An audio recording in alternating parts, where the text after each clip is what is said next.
Perico Légas, bonsoir. Vous Bonsoir, êtes rédacteur Axel. en chef, journaliste gastronomique à Marianne. Alors, l'édition 2018 du Guide Michelin est sortie aujourd'hui.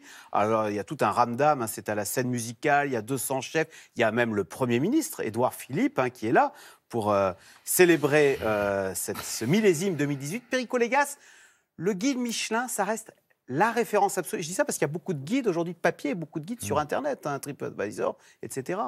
C'est une référence. Ah, une. Oui, parce qu'aujourd'hui, on ne va pas au restaurant avec le guide Michelin. Plus personne ne l'utilise. C'est une référence, c'est des médailles. Donc c'est le guide des médailles.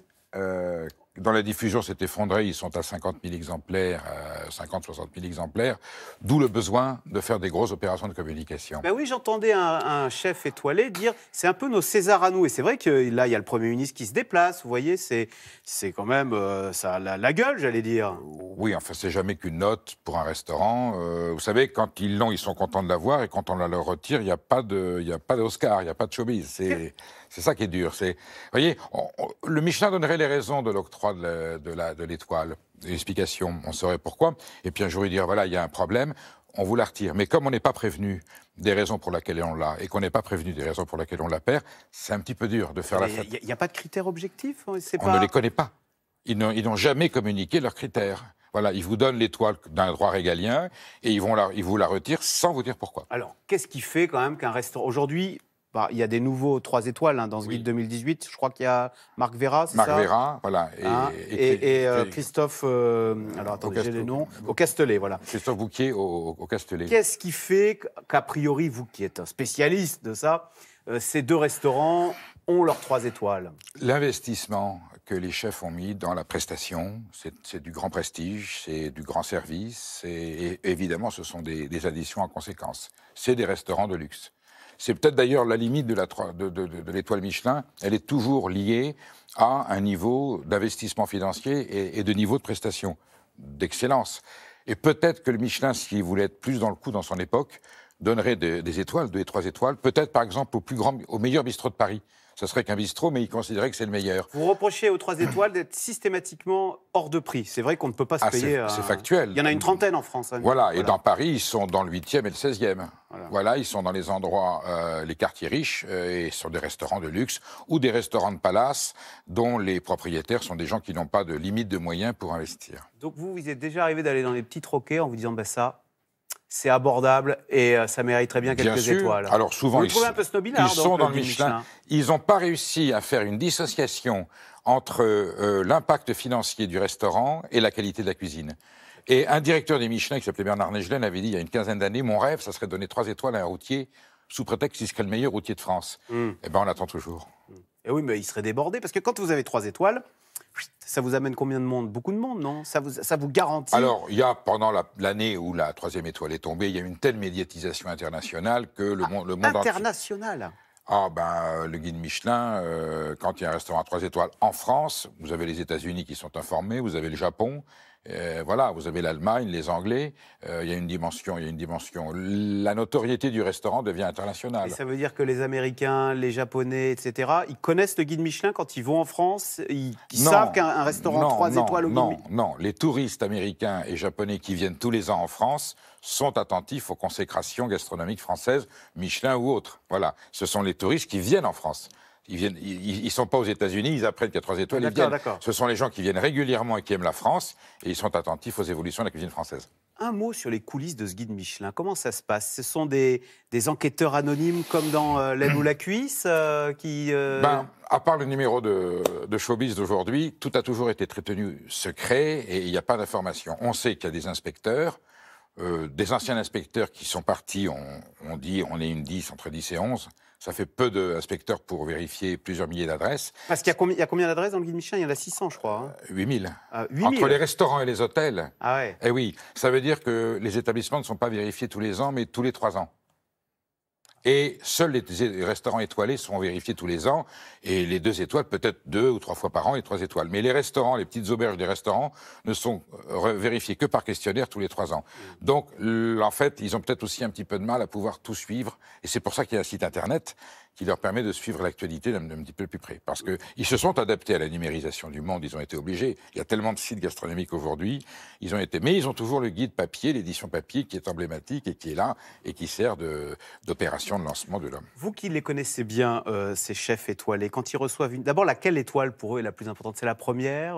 Ils pensent qu'à ça? La première est un événement majeur, parce que c'est vraiment l'entrée dans le palmarès des Michelin.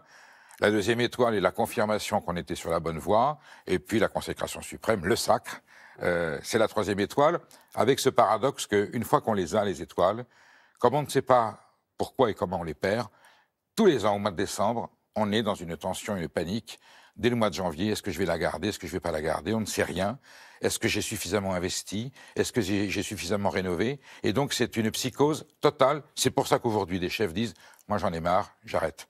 Voilà, je suis pas... Il y a ce chef-là, Sébastien Bras, qui a renoncé, il avait 3 étoiles, il les a rendues. Alors les mauvaises langues disent ouais, c'est parce qu'il se doutait qu'il allait les perdre. Ou est-ce que vous pensez que sincèrement il dit ça me met trop de pression? Mais enfin en même temps, quand on vous met une récompense, bon, bah, vous dites merci, vous ne la mettez pas à la poubelle. C'est aller plus loin. Il est sorti du guide Michelin. Il n'a pas dit je vous rends ma 3e étoile, il a dit je ne veux plus être dans le guide Michelin. Oui, alors... Là où c'est paradoxal, c'est qu'il a quand même bénéficié longtemps de la 3e étoile, sa notoriété est venue de là, et qu'après tout, il peut changer de formule de restauration, c'est pas son étoile à lui, ça lui appartient pas, c'est pas à lui décider. Et le Michelin qui a dit d'accord n'avait pas à acquiescer. Michelin, il donne des informations sur les restaurants qu'il a envie de sélectionner, il n'a pas à tenir compte. Donc, c'est là où je suis assez atténué sur cette forme de communication. Cela dit, ce qui est vrai, ce que je vous ai dit, Axel, 3 étoiles Michelin, c'est un certain standing, un certain niveau de prestation, beaucoup d'investissements, sans avoir la garantie de garder la consécration et la reconnaissance de Michelin. Donc, à un moment donné, on a envie de dire, je ne suis plus dans cette compétition, je ne veux pas me mettre la pression, et j'ai envie de sortir de cette psychose, de savoir si on va la garder ou pas la garder. Parce que quand on a 3 étoiles, on engage des frais supplémentaires qui font que si on perd les 3 étoiles, on se met en danger financièrement? Alors, c'est très difficile de reculer. C'est parce qu'on a investi. Qu'on a la première étoile. On a un sommelier. C'est parce qu'on a investi du personnel, beaucoup de personnel, du service, une qualité de produit, une qualité de prestation, donc beaucoup de charges, des achats. Dans une situation économique, on n'a pas forcément du monde, donc le bilan économique ne suit pas toujours forcément la 3e étoile. Et puis quand vous avez la 3e étoile dans un bassin d'emploi ou une 2e, où il y a juste de la fréquentation l'été, mais que le reste de l'année, il n'y a personne, je peux vous dire que j'ai connu des cuisiniers qui m'appelaient à la fin du mois en disant j'ai pas eu les clients, j'ai mon étoile avec la pression, je dois maintenir mon standing, et je n'ai pas la clientèle qui va avec. Un 3 étoiles, c'est hors de... La moindre entrée est à quoi? 80 €? Il y a des 3 étoiles, je pense à Gilles Goujon à Fonjoncouze, vous pouvez manger pour 90, 100, 120 €. Sans le vin? Sans le vin. Mais il n'y a pas des gens qui en ressortent déçus en disant bah franchement...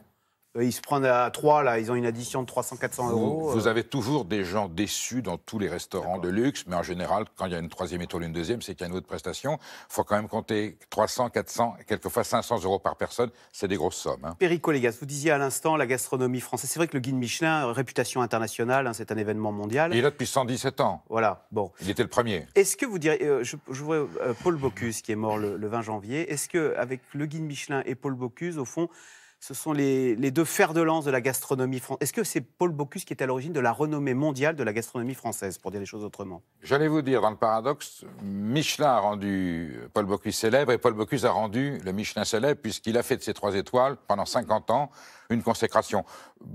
Paul Bocuse incarnait la tradition culinaire française classique, celle qui a fait le renom de la cuisine française. Le Michelin est l'observateur de ce phénomène, mais le Michelin ne porte plus la cuisine française.